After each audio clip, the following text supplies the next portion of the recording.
Don't really have any snappy remarks to start this video off, so let's just get into the review.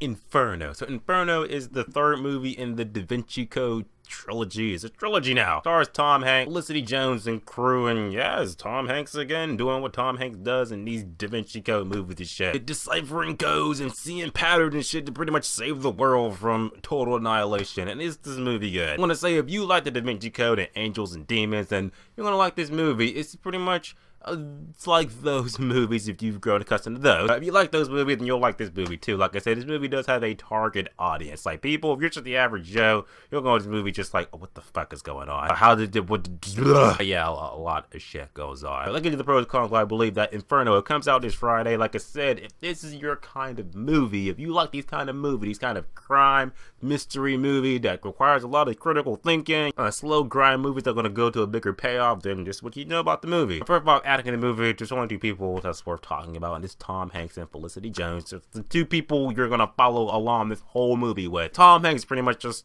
Tom Hanks, and you know how Tom Hanks is in these movies. The same asshole Sherlock dude that you remember from the Angels and Demons and Da Vinci Code.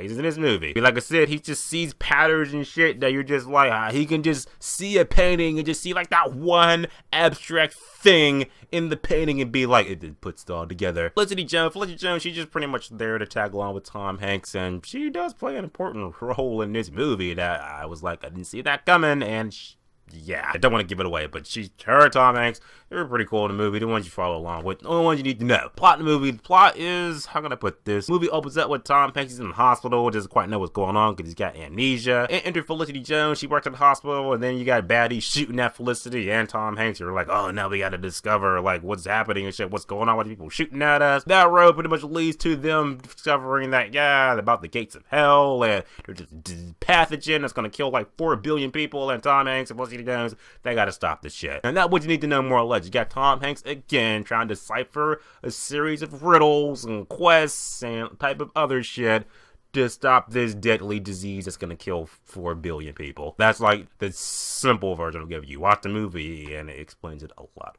worse. Pros of the movie, I can say, like, I was watching it and I was just like, in some parts it was really engaging, and when things were going down and shit, when it was like, oh, we're piecing the clues together and stuff like that, how this connected that, how this connected that. Now, when you piece it all together, it makes me feel smart. It just made me feel like elementary, my dear Watson. On the movie, I had to say that there are some parts of the movie that are kind of slow. The movie is 2 hours long, and I feel like there's like a couple scenes you could be like, take that out, take that out, take that out, shorten it up, bam.